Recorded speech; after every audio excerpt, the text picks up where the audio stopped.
greatest city and the greatest land on the earth there, and that's all you can come up with. Let's have it. How are you doing, Ottawa?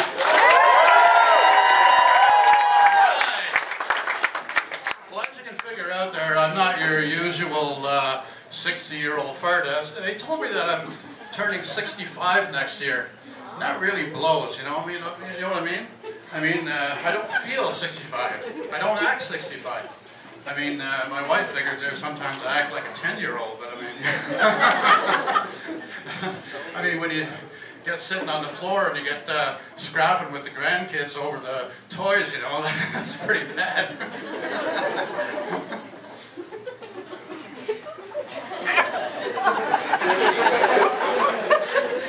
People sometimes ask me, you know, what's the secret of you know, a good, long, healthy life? Well, it's just taking care of your body. Just have to make sure that it's washed, fed, and fucked regularly.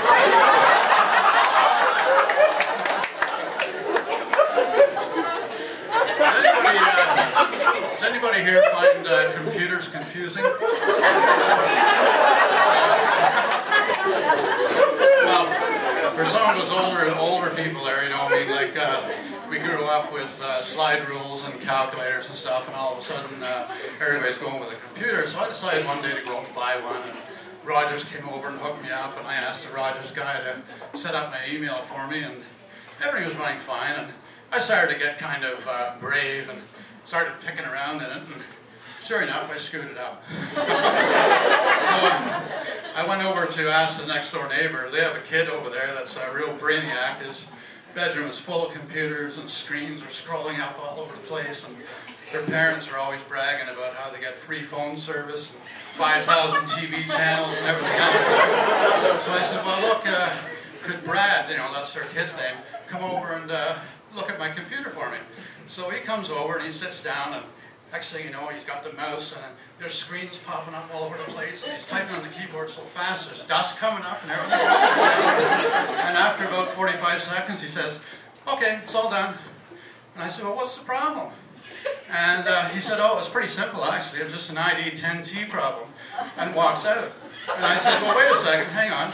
I said, what's an ID 10T problem? And he says, well, just write it out in block letters. ID, the number 10, and T. And then he walks out. So I sat down and read it. I used to really like that little prick, you know.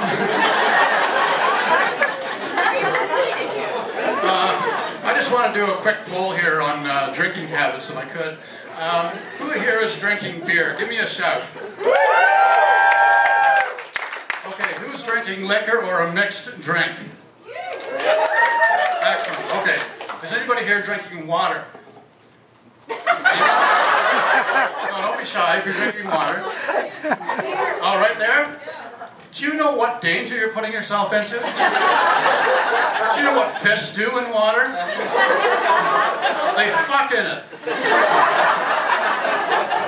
I don't know about you, but I like processed water. I like, you know, I like Jack and Coke, or I like beer. You know, anything that's processed, but straight water, no way. Fish cum just does not do it for me. I'm sorry.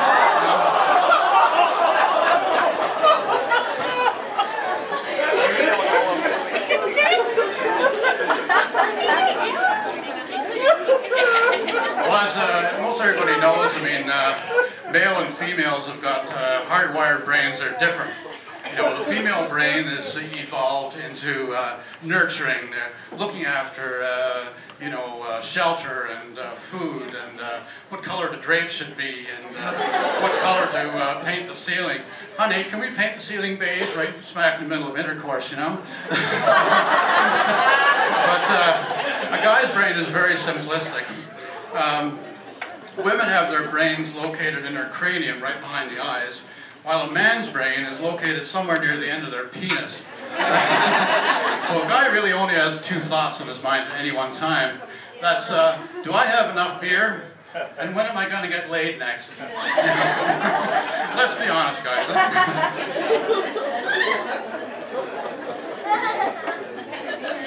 Yeah, I decided to drop into the local sex shop to kind of spice things up in the bedroom, you know? So I bought some lube and massage oil, and looked up behind the cash, and there's this massive dildo up on the wall. I said to the guy, I says, wow, that's really something. I said, that's a real attention grabber. He says, well, it's not really an attention grabber, that's a real one. We do sell them that big. I said, you've got to be kidding. He says, no. He says, we've sold 2 or 3 of them. And I says, oh, good God, I'd hate to be in the bed with a woman. I could take something like that. I'd have to tie a 2x4 across my ass to stop from falling in.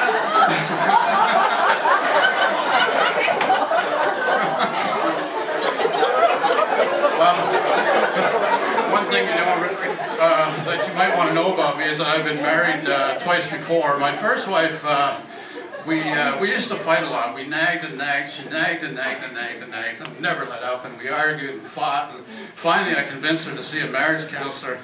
So the marriage counselor asked her a few questions and then asked me a few questions. And then she asked me, how's your sex life? And I says, well, my sex life reminds me of Remembrance Day. And she says to me, Remembrance Day? I said, yeah, 2 minutes of silence. I'm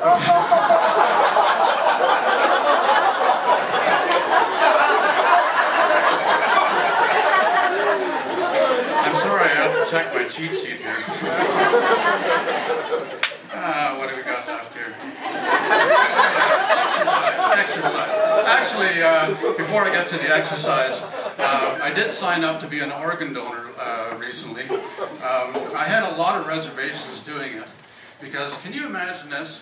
You're involved in a car accident, and you're in the ER, and you're laying there, you're all busted up, and there's somebody else in the ER, and they're in about the same condition, and they check over your stats, and they find out, oh, he's an organ donor.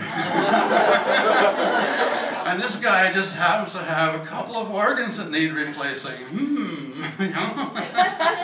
So I did have some reservations, but I did finally sign up. But it kind of makes you think. You're in there and they realize you're an organ donor, and they got somebody else in the next cubicle that's kicking the bucket too. Now, which one are you going to save?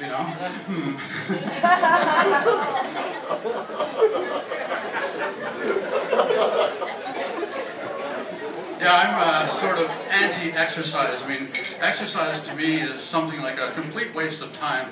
They say that statistics prove that if you exercise for 20 minutes a day, 3 times a week, you'll actually live an extra 3 years.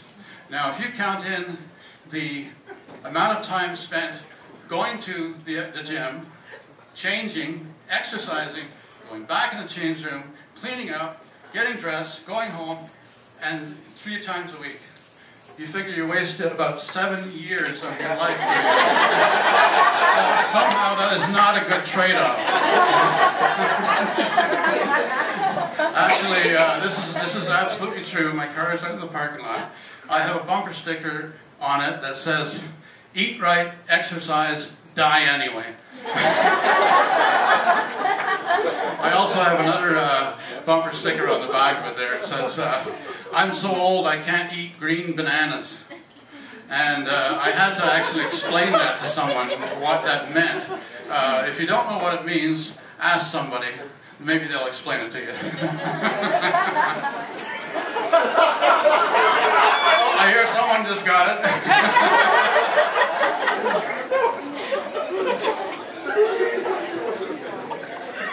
What? Somebody else didn't get it either?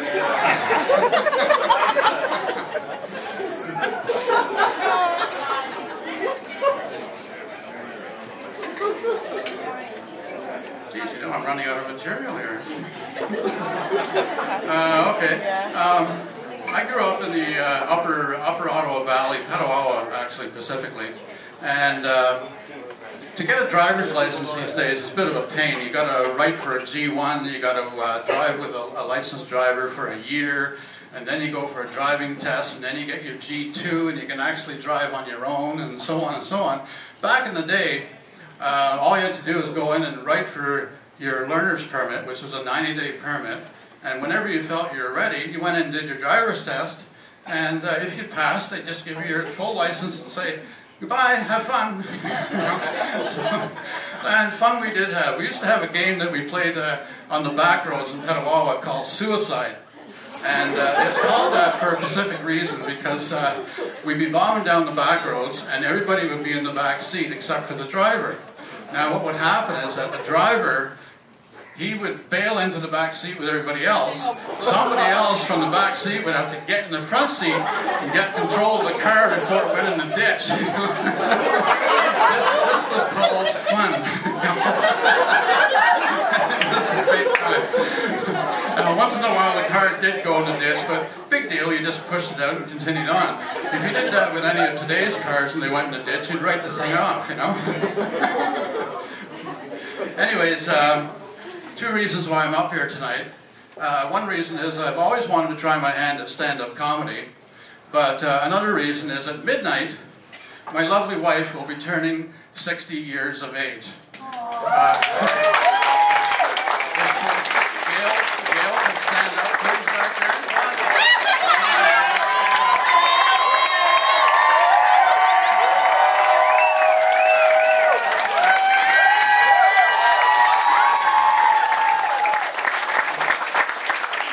And it's true, I'll be turning 65 next year. I don't act like it, I don't feel like it. My psychiatrist actually, I think he's writing a book on me. I've been seeing him for a little while now, and I asked him actually on my last session, I said, could you do me a favor? He said, what's that? I said, could you give me some sanity papers?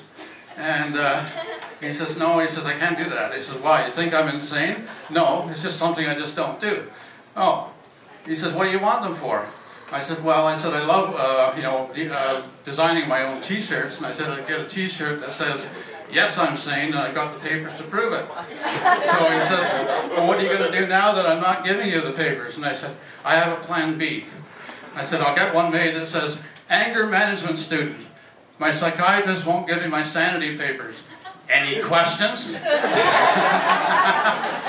Anyways, that's unfortunately my time for tonight. I hope you had fun. My name is John. Thank you very much.